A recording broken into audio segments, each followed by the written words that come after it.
underreporting of crime, the misconstruing of historical events, or glossing over aspects of history so that there's no legitimate context, that nobody can picture actually what life was like.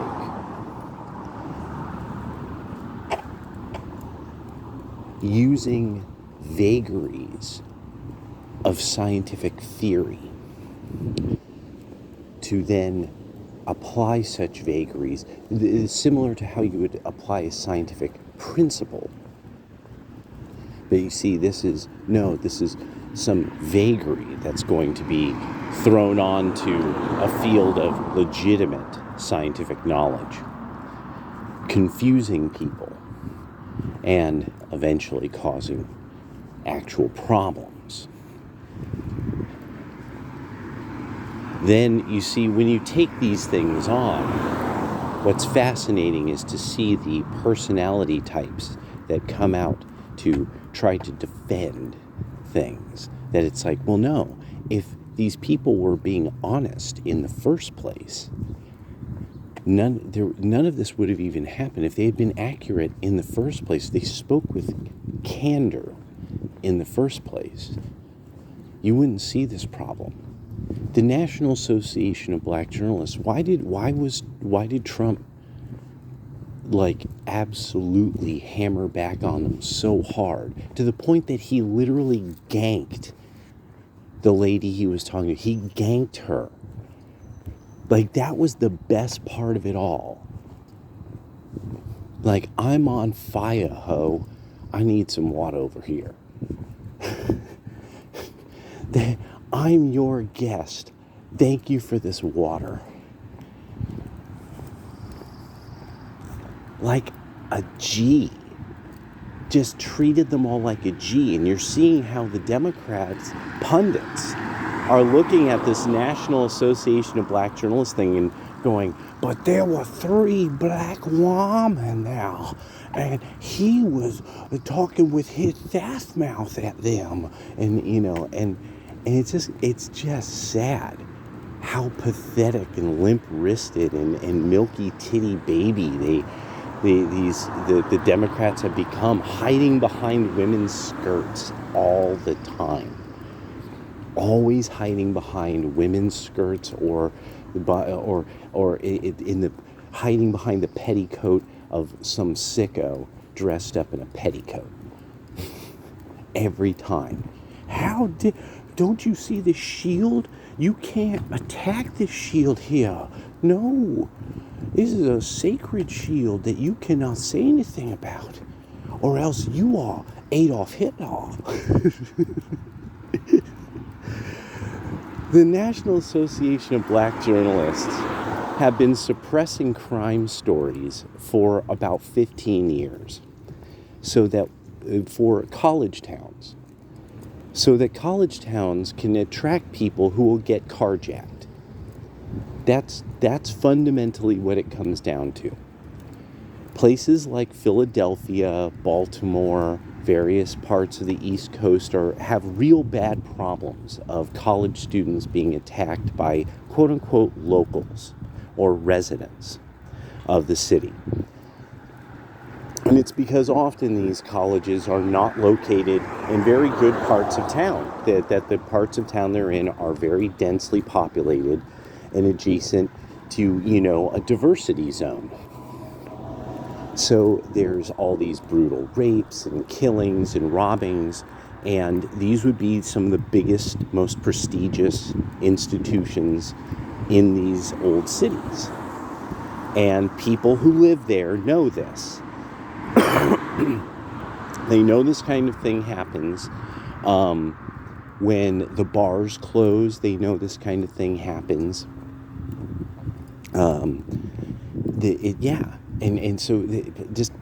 Let's leave it at that. If you live in the area, you know it happens. What's fascinating is that stories that are really like, oh my gosh, what somebody shouldn't do something like that to another human being. Yeah, well, it doesn't matter, does it now? because you never heard the story. So there was actually a guy, Colin Flaherty, who wrote two books, White Girl Bleed a Lot and Don't Make the Black Kids Angry. And it was about all of these stories that seemed to die as they moved up beyond the local paper level, where these would be mass attacks on people. These would be like riotous attacks on all the writers at a bus station or something. This would be, kids just mobbing up and then randomly stomping people out as they're walking around. And this is in the middle of downtown, at the train station. This started to become a thing that it started to become understood. If you're building rail lines in and out of town, you're fundamentally setting this kind of thing up. You're setting up a way for people who live in some outlying, usually housing project area, to come into town or go out to the suburbs and rob, steal, and cause mayhem. And the National Association of Black Journalists knew that this was building, to the point that they actually went after Colin Flaherty. He and them had back and forths privately. He told everyone about that he would ask them for commentary. Why are these stories dying? These are terrible things that are happening, and not all. And the thing is that he would get into. It turns out like this guy who did this to this old white lady, well, he has this long history of doing this to people in just his neighborhood. And Flaherty was really pointing out, like, this isn't something where somebody goes into negroid rage. No, these are criminals. These are people who like hurting people. They're not really normal. And this was a key thing that he more and more was whittling down. That there's all these people that they are horrified by this, and that he would get contacted by black people all the time who were horrified. They too, because they were middle class and in just normal middle class neighborhood someplace that had lots of different people in it. So they were living a normal American life that really we are now seeing Democrats have tried to go out of their way to make it like as if there is no normal. And it's like, no, the middle class is relatively normal. But this is, they're trying to write this as that the middle class was some kind of bourgeois dream that barely existed for anybody. That was the norm for Gen X. The most Gen Xers totally understand how you do things, and what they do is what would be almost middle class. The way you would set up a space, how much space should you even have for a certain amount of money, things like that. Like what would be normal to have in a home, their thinking is middle class. They're like, well, yeah, I mean, we had that when I was a kid. I went to my grandma's house. They had this kind of thing when I was a kid. So the Democrats have been trying to rewrite what is middle class and what was normal. They want to give this idea that like black people never had couches or coffee tables and things like that. They never had normal lives. It was always, white men chasing them on horseback everywhere all the time, and they were never allowed into any place, and really I've actually heard completely delusional white liberal women talking like that, like they only do it among themselves, that they spin each other up into ultra delusional mode, because they know anybody outside of liberal white women will say something like, oh, that's not true. They know that. They know inherently that what they're doing in some way, that this is something very childish, immature, and it's kind of a danger to society, really, because they can vote. And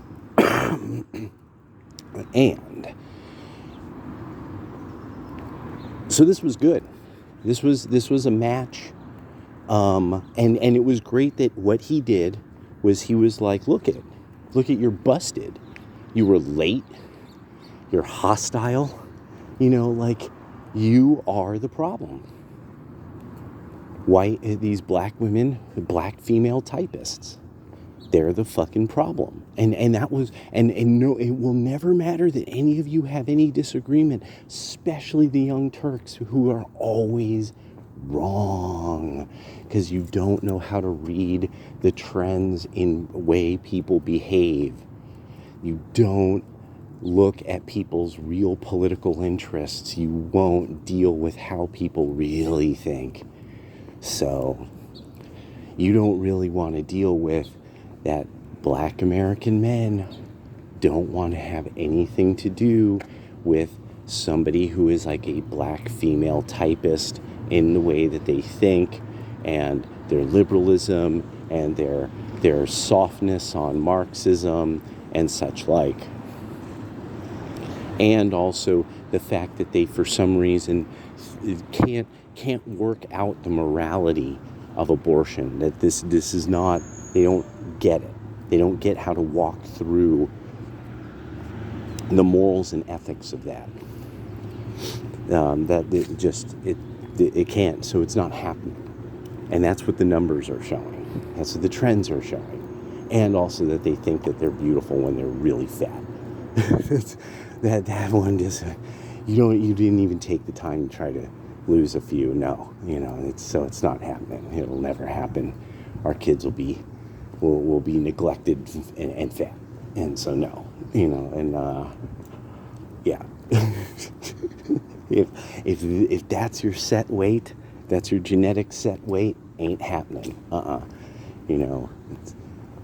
Show me a Simone Biles, because they're out there. They're out there.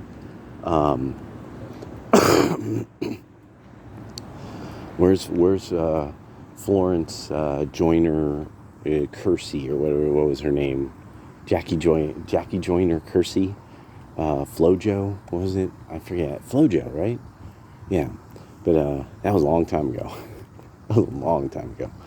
Anyway, the National Association of Black Journalists deserved that, and Trump didn't lose. It's just people who do that. It's just sad. I just sit there and I'm like, you really thought he lost that one? Right, okay. And no, it's that he showed his own base. I know who these people are. I know what they did. Like, that's what that was about. I know who they are, and I know what they did. And they're getting no access. And I'm going to make that very clear. And, and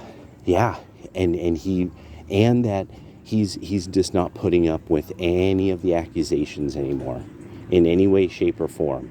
Not just that he's not putting up with accusations, but that he's going to then do what he does. He's going to drop snaps. And that was a nasty snap that he dropped on fucking Kamala Harris. And people, you can tell, like, the Young Turks is like the first thing. Did you hear how he talked to women? Did you hear the things he said? Oh, he's so over. You can just see it. I just knew. I was waiting. I'm like, oh, I know they're going to say. They're never going to admit that motherfucker just snapped on her so hard. That was dope as fuck. Like, that he blitzed her. And now they got to disprove that she claimed she was Indian all the time. She never says anything about being Jamaican. That's the weirdest part. I knew that she was mixed with something, but that's the part that I have to tell you, there's no way out of that. No one knew she was Jamaican. That's the thing. It's not black, Jamaican. Because that was Jamaican was the coolest thing ever in the 90s. I'm not even joking. It's like every reggae and Jamaicans and people, red, gold, and green. I mean, and I never associated her with Jamaican. I mean, she's never waxed patois, anything, in any way, shape, or form. I've never heard her have some nifty saying that came out of Jamaica. I I mean, I really, really, really can't stress enough that people aren't getting like, no, she really is a thought in a $3 bill, and they have to do everything they can to like really get her up to speed, and so that she could look good for 10 minutes, because she doesn't have it, and people don't want to, they don't want to admit how really a lot of people were very dissatisfied with Willie Brown becoming mayor, because a law had been constructed to just get him out of government because of how corrupt California had become, under the kind of democratic rulership of somebody like Willie Brown. Where, I mean, the Democrats hated Willie Brown. It wasn't just the Republicans, like Democrats ended up hating Willie Brown because things would not get done with Willie Brown up in Sacramento. So when he became mayor of San Francisco, it was really almost like a weird kind of coronation. And on top of it, he would wear a goofy hat that said "Da Mayor" on it. D-A Mayor. I'm not kidding. That really happened. So that's the a part of the Kamala Harris story. Is this end of it where, purple suit wearing clown world Democratic Party starts, and so like people like me, I'm like, no, these guys are fucked. You guys are fucked. And sure enough, then begins a trend that you start to see in Democratic enclaves, where you have these very well polished Democrats. They seem to be able to deliver everything imaginable. Any idea, they're able to suddenly get the funding for it, and they're able to. So now these cities are finding out, we have quite a lot of debt because of all of these amenities of the city, that this was debt. But also places in California, a lot of blue enclaves, there was no reason to think a trend would happen that people would not move there. Again, I want to make sure to point this out. The farthest ends of the right wing were like, none of this almost even matters, because the cities will always attract people in at a rate that people dying off in the cities, people living in the cities, won't matter. The cities will always be full, the cities will always be democratic. COVID changed all that. The furthest end of the right wing was like, nobody saw this. Nobody could imagine such a boon would happen for the American right wing. And we're capitalizing. We are capitalizing.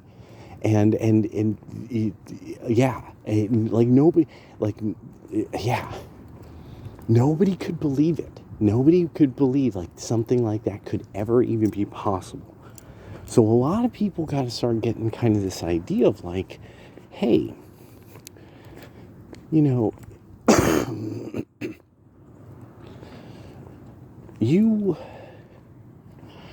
we have no idea what's coming on the right, but there's things that there's sort of like issues that are being settled, and a lot of what the left has done is caused sort of a situation that it's like, yeah, we're gonna have to settle up with you guys on that. And there's kind of elements of the left that they could fade away.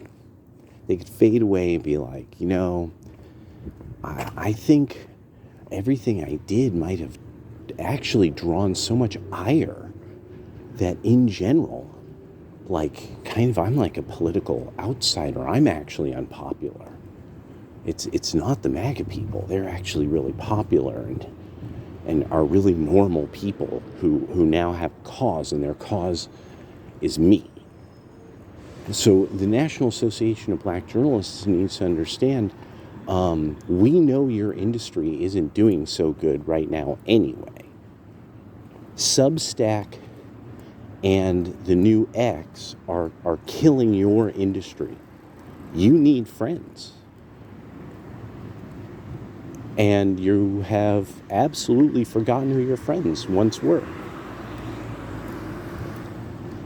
You know, Jerron, Donnie, Raphael, you know, people call him Raph. Everyone thought it was Rafiq, but it was actually Raphael. He was named after the painter. Who do you think? What you talking about? And so it's a lot of people need to get this through their minds that you now have like a real cultural problem. People now identify with you covering up sort of the collapse of Black America. That all of this violence, all of the expansion of drugs, you journalists knew it and you killed it at the local level, and now you got paid back. You got the beginning of it. The payback is coming now. You've been told, you've been absolutely shown. It's going to be no mercy when your industry needs bailouts, or when your industry is in front of Congress reporting at how tough life. It's hard out here. It's hard out here for a typist. That you're going to get no help. You all better write some amazing fucking books. You better write some amazing books, because I mean you're simply never going to outsell was it Vance's Elegy probably. Bam. You're never going to outsell Soul. Heaven forbid that Donald Trump and Thomas Sowell have a sit down together and chat. I am totally serious. And now that I think about this, I think about I could feel sort of the universe itself tremble a little with the very concept that two powers like that would meet in the same place. But I couldn't imagine what the reaction would be from so many if that happened. Those two sitting down on YouTube, Rumble, something like that, talking to each other, that would be unbelievable. It would be unbelievable.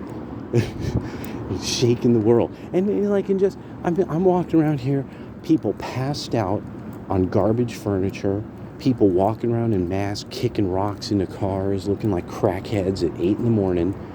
No, you see, NABJ and all you other typists, you're gonna pay. You're gonna pay. You're gonna fucking pay. So a lot of you better start really trying to get interesting fast. Oh my God, look at this crackhead. Okay, well, I gotta go. Later.